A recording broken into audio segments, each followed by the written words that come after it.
पालकमंत्री गणेश नाईक यांनी घेतला वसई विरारच्या कामांचा आढावा। नाट्यगृहावरून अधिकाऱ्यांना सुनावलं रुग्णालयाच्या जागेसंदर्भात बहुजन विकास आघाडीला विश्वासात घेतला जाईल, त्यांच्या जमिनीचा त्यांना मोबदला दिला जाईल, गणेश नाईक यांचं प्रतिपादन।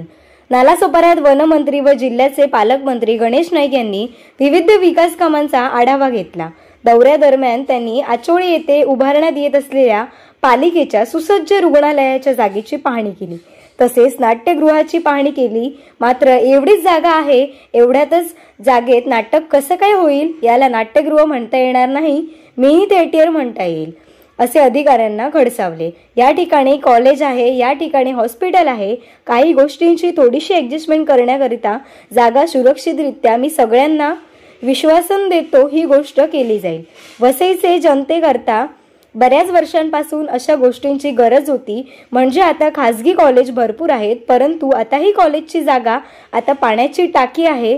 आणि राजन नाईक आमदार स्नेहा दुबे यांच्या नेतृत्वाखाली मुख्यमंत्र्यांनी सुद्धा मोठ्या प्रमाणात निधी देण्याचे कबूल केलेले आहे।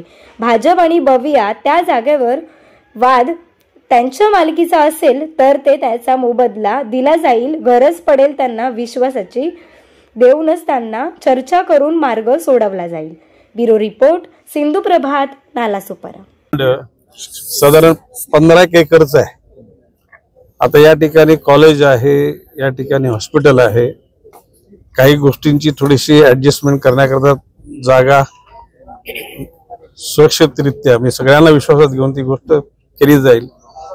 वसईच्या जनतेकरता बऱ्याच वर्षापासून अशा गोष्टीची गरज होती, म्हणजे आता खाजगी कॉलेज भरपूर आहेत, परंतु आता ही एक कॉलेजची जागा, इथे पाण्याची टाकी आहे आणि राजन नाईक आमदार, स्नेहा दुबे आमदार यांच्या नेतृत्वाखाली माननीय मुख्यमंत्र्यांनी सुद्धा मोठ्या प्रमाणात निधी देण्याचं कबूल केलेलं आहे।